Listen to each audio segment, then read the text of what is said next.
these are the games that we got rid of from our Essen 2018 haul. We bring back anywhere from 40 to 100 games. We brought back 100 games one year. Just don't ask.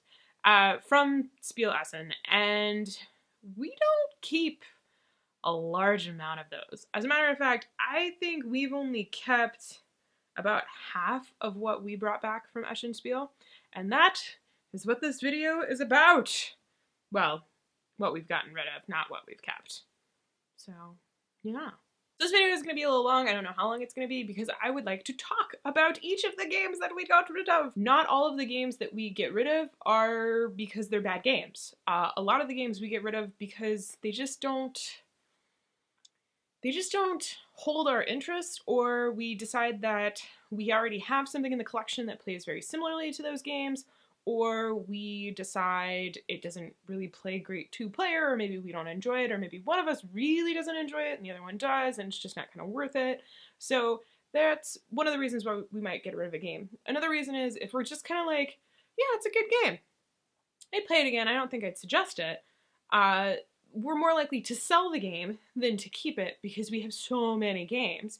And because it's coming from Essen and it's like a new Essen release, I can usually get at least what I paid for, if not a little bit extra, to cover the fact that I brought it back from Europe.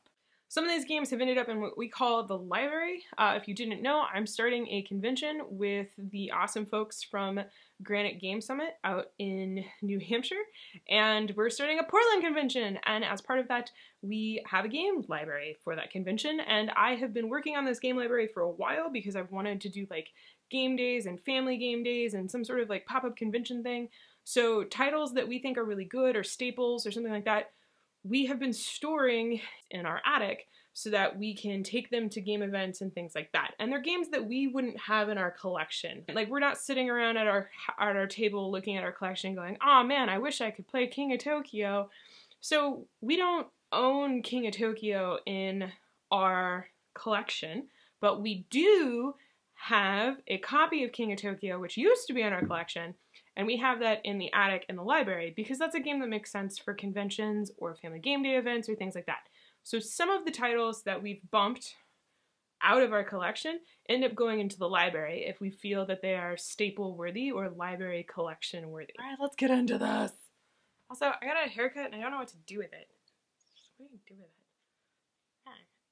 We got rid of Architectura. So Architectura was actually on one of my Essen most anticipated lists, and we got rid of it because I played it with John, and it does some interesting card things and stuff, but like, it's kind of fiddly, and you really want a player mat when you're playing with it, but it doesn't really fit on a player mat, and John and I were kind of like, there was a lot of like undoing what each other was doing, and it just didn't play very interesting in a two-player capacity.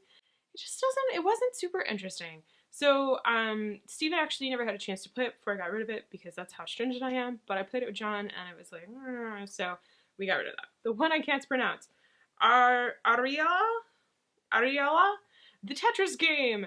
So this was also on my most anticipated list, and we got rid of this because we played it 4 times, and it was Tetris, and it did Tetris well for a board game, but Steve, once it clicked for him, he just destroyed me every time. Like, he is a tile placing genius. If the game has you putting tiles on a board as part of your like victory condition, he's amazing at it. And so, yeah, we got rid of that because it was enjoyable. It was kind of fiddly for 2-player, but it was interesting. I enjoyed it more at 2-player than 4-player because 4-player, like, the board changes so much it's really hard to plan. So you don't really have to pay attention until it's your turn. Turns aren't super long. There's not a lot of AP, potentially. But yeah, Steve was just too good at it. So I sold it when the selling was good. Next up is Azul Stained Glass. So Azul Stained Glass we went ahead and put into our library upstairs because it is a good medium filler game. I think it's more interesting strategically to play it, and I think the scoring is easier to teach than base Azul. But it doesn't super interest Steve or I. Like, we enjoy it. It kind of fits within Steve's realm of like amazingness, but it was a little silly and it wasn't super like amazing for us. It's one of those games where if somebody really wants to play it, I'll happily play it with them, but I'm just kind of like, yeah, it's a good game. I don't need to own it. Ceylon. Ceylon? Ceylon. We sold this. So Ceylon was the tea game with the tiers of tea, and you're collecting different regions to like have farms and influence and things like this. Played it 3 times, got it, and then was just kind of like, oh, okay. It didn't really do anything amazing. It didn't do anything super standout. 2-player was a lot of like,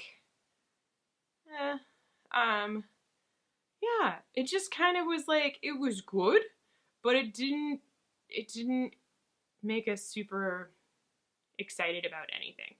Next up, City of Rome. We like City of Rome. We like City of Rome quite a bit, but it was good. It does an interesting thing. I like how it does the resource like gaining, and I like how it manages the drafting, and it does a pretty decent 2-player draft. But the 2-player draft, the cards that you can pick are restricted, but the resources that you can get are still really plentiful. So it's kind of like, but we played it a lot. It was one of the games that we played the most coming back from Essen, and we really enjoyed it. And so we put it in the library because it's a game that we think people will enjoy. And we wouldn't mind playing it again in a context of like at a con or teaching it to people. But it doesn't do anything like stand out amazing for us anymore for us to want to keep it and play it. So it's kind of one of those where it's like, we haven't outplayed it, but we played enough of it. Daxu! Daxu is a 2-player only game by Alex J. Cavern, and it uses this like sort of rock, paper, scissors, where you both put down action cards, and then you reveal, and then things balance out between them. And it requires you to have a lot of like double think and triple think of like, if I do this and then you'll do that, and then what is this and this and this? And like, Steve and I just find that kind of exhausting. We are not those sort of game players where you're like trying to outwit what the other person is thinking they're going to do in regards to what you're going to do, and like the consequences of the whole game is about that decision. It's not like a small part of the game, which we don't mind it if it's a small part of the game, we enjoy it. But when it's like the entirety of the game is like, what are you gonna do when I do this based on these very small circumstances? It just doesn't interest us. So we went ahead and got rid of it. It was fun though. Fertility! We sold Fertility. Fertility is a tile placement game where you are placing domino-esque tiles to get resources to like complete markets to score points. And we got rid of Fertility because, it was okay, but we were just kind of like, we'd rather play Carcassonne than Fertility. And it's entirely different from Carcassonne, but it didn't do anything amazing for us in the gaming realm. And then the 2-player, there wasn't like a ton of options because there was only the 2 of you, and so it was only what your opponent put out and what you put out. And if there had been more players, it would have been more options for tile placement on your turn. So that's why that sold. And that was one of my anticipated. So there's that. Gingerbread House. This was also one of our most anticipated. Gingerbread House, also domino-esque stacking game. And that one was like really simple. And it surprised us for how simple it was at the price point that it was at. But at the end of it, we were both like, rather play King Domino. Just straight up rather play King Domino every time. The theme doesn't super like grab us. We're not like insane, fairy tale fantasy people. So yeah, sold it while the selling was good. Next up, Kiro! This was the 2-player Wasteland dice rolling game. And this one we got rid of because it's a lot more random chance. So you roll a lot of dice and you're trying to unlock things based on your dice rolls. And it was just so polarizing. The way the dice fell for you in a game would just like completely determine how well you did in a game. And we played one game where like Steve could not roll what he needed to save his life. And then we played another game where I couldn't roll what I needed to save my life. We played another game where like we both were rolling awfully, and it just kind of was like, eh. But it does some really interesting mechanical things with the trucks, and if you're fine with that random mitigation, it's good. I am way more of a strategic planner, and I don't super like the dice rolling. And Steve was always like frazzled and overwhelmed by the timer element. So he doesn't mind random and dice and chance, but he likes to have as much time as he wants to think about decisions. And with that game, you don't, because the timer. Next up, layers. Layers. So we sold layers because we got the play out of it that we needed to get. So it is really interesting. I like the puzzly, grabby, stacky thing, and there's some subtleties in the color stacking that makes it interesting. But it's another one of those games, sort of like Fold It, where once you figure out the pattern, you're just gonna win against everybody you play. So it's interesting. It does a very interesting thing. I think it makes a lot of sense for like casual gamers or party situations, or like a younger, not like super young, but like, you know, tweens age group. But for us, it was kind of like we played it, we got it, it was fun, it can go. Next up, Magic Fold. Magic Fold, we actually kept in the library. So we put Magic Fold in the library because it is a ridiculous fold and move game. And it's just so silly. We really liked Fold It, and we kept Fold It for quite a while until it just was really obvious that I just learned the folds, and so I'm really good at it. But with Magic Fold, because there's so many different folding options, there's cards and you pick which card you want to fold to, it's easier because like you can have a handicap for somebody that is like not really good or too good at the game. And so it was really interesting, but it is still just like a fold and move. Just kind of like, but it's fun and it's silly and it's a great con game, so we put it in the library. Nemeton! So Nemeton we went and sold. Nemeton was the druid game where you were placing tiles, the heater's starting up, sorry. You're placing tiles in the forest to build the forest, and then you're moving around the forest to collect things to cast spells, and it just is really pretty. I love the trees and the monuments and stuff, but it was just so much. It was just so much stuff that just felt unnecessary. Like it was like they went with the theme more than the mechanics, and the mechanics just weren't smooth, and they didn't always make a lot of sense from like a playing and flow style. So yeah, we went ahead and got rid of that one. Papering Duel! So this was a 2-player only, it's kind of like tic-tac-toe, but you have transparent cards, and your cards, you're trying to get different things in a line, and you have to undo what your opponents managed to do on their turn, but also establish your own. So it was really tough, and it took a couple plays whenever we played it. It took us 1 or 2 plays of playing it to like remember how to do it, and then it was just more of like what cards you got lucky with drawing. And so once we realized that, it was like, oh yeah, there's nothing I can do on this turn. So it kind of became like a, yeah. But it was interesting. We played it a lot. Yeah. Pen and Paper's Valley of something. We bought 2 penny papers when we were in Europe, and we played both Penny Paper's Temple of Acapulco, and then the Valley of something. And between the 2 of them, we definitely 100% preferred the Temple one, and so we sold the Valley one, because, yeah. The Penny Papers games all play differently, but they have a similar like core mechanic with the dice and the sheets. But yeah, we just like that one better. So we like the Temple one better, so we got rid of Valley. All right, next up, Petra. So Petra was an interesting game, and it had like this tile cube planning thing, and I liked how you had to plan what you were doing based on like your position in the market square. It was really interesting. Steve and I both enjoyed it, but it was just kind of like, yeah, it's a game. Nothing like made us super excited about it. Nothing made us super negative about it. But at the same time, we just weren't like, yeah, let's keep this. And so it was another one of those, it makes sense to sell it before it releases in stores, and so we can, get a return on it and things like that, so we sold it. Which is kind of the issue with a lot of these, is that we just sell them because it's not a strong enough, whoo, yeah, we really like that, to like keep it. It's it's a good game. Okay. So, yeah.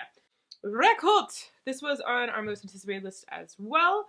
We are very just meh on Rekult. It's Neue Rosenberg, and it's like, if you just take the farming aspect of Agricola, kind of like how they did for Agricola, all creatures big and small with the animal husbandry, if you just did that with farming, that would be Rekult. And it's straightforward, and we've played it like 4 times because we love Uwe Rosenberg and we still want to like it, but like it's just kind of like, I'd rather play All Creatures Big and Small, I'd rather play Caverna, I'd rather play Agricola, which we don't even own Agricola, but most importantly, I'd rather play Norsefjord. Like, Steve and I really like Norsefjord. The way the building combos work on Norsefjord is really interesting. We've tried the campaign and we've tried different specialist cards in Rekult, and it just is not working for us. And we thought maybe we'd like make a 2-player version and hold on to it, but even then we're just like, no. So we tried to sell it. I can't sell it. So says something about that one, because I'm trying to sell it for reduced price and it's just not selling. Sunflower Valley. Sunflower Valley went into the library. So we actually already owned Sunflower Valley. We had the first edition Sunflower Valley, which is like the handmade, really nice one. And we got the Hobby World one, which is like the main release of it, and we put it in our game library because we still really like that game. But we like our first edition one a little more because it's smaller and it's cuter and it has a little bit more character because he like handmade them in his garage. So we put the main like fancy one, not fancy, but the main published one, it's not even mass market, but yeah, you know what I mean, in the library because it just makes sense to go in the library. Twinit, there we go. We're selling Twinit. Twinit is, or maybe I'm putting it, no, I put it in the library. I put Twinit in the library. So Twinit is from the creator of Jungle Speed, and it's just a different take on Jungle Speed. So it's just a quack reaction game, and we played it, and it's definitely like a party con game. It's okay. I wouldn't get it again. Yes, okay. So the last game that we got rid of for Essen is Underwater Cities. So Underwater Cities, we liked it, and we played it a few times. I played it once more than Steve, and it just was kind of like, it's like a better Terraforming Mars, I guess, but it's still kind of like card dependent and where other people go, and it does really interesting things. But John liked it a lot more than Steve and I, and John would also play it solo, and so we asked John if he would just wants it, and he was like, yeah, and so he actually bought it from us because he's a good friend, and he knows how much it costs for us to go to Germany, and so we sold it to John because we liked it, but we didn't like it enough that Steve and I would be like playing it on our own, but we like it enough that we would happily play it with John, so we sold it because we know where John lives. But even then, I wouldn't buy it again. If John sold it, I wouldn't be sad. Does that make sense? We've sold 13 games that we brought back from Essen. We've gifted 6 of the ones that we've brought back from Essen, including a Railroad Ink that I got my nephew. 2 Railroad Inks, rather. 1 of each type. And we've put 5 into the library. We've kept 23 games, which is pretty good. And we still have 3 expansions, and then we have 10 games that are still in limbo. I didn't mention them all, but that's the games we got rid of for Essen. I plan to do these Purge Haul games we got rid of videos throughout the 6-month period that we are on a hiatus from purchasing games, and just talk about what we've kept and what we haven't. Maybe, I don't know, do like updates on the limbo shelf. I don't really know how I'm going to phrase it, but I've wanted to for a while have conversations about games we're getting rid of. And there are games that we're getting rid of in January that we didn't get in Essen. So games that have been in our collection for who knows how long, years in some cases, or maybe just months, we are getting rid of. And so I will be doing checkups and videos on what I'm getting rid of and why, like this one, but maybe with a little bit more detail because I won't have as many games. Not sure. So yeah, stay tuned for that. If If you'd like to be notified when these videos go live, make sure you subscribe, and you have to hit the bell to get like an actual notification that a video is up. Otherwise, YouTube buries it in stuff. Otherwise, if you like this video, give me a thumbs up. If you have been purging games, what is like a new, tell me what is like a new hot game that you got that just didn't do it for you, that you've already gotten rid of, or you sold or moved on or something like that. Because I really think that that's something that people should talk about. Like, people always talk about, oh yeah, I got this new hotness, but nobody really says like, oh yeah, I sold it after we played it twice. So yeah, I'm curious how long games stick around in your collection when you realize they're duds, no matter how hot they are and whatnot like that. So let me know.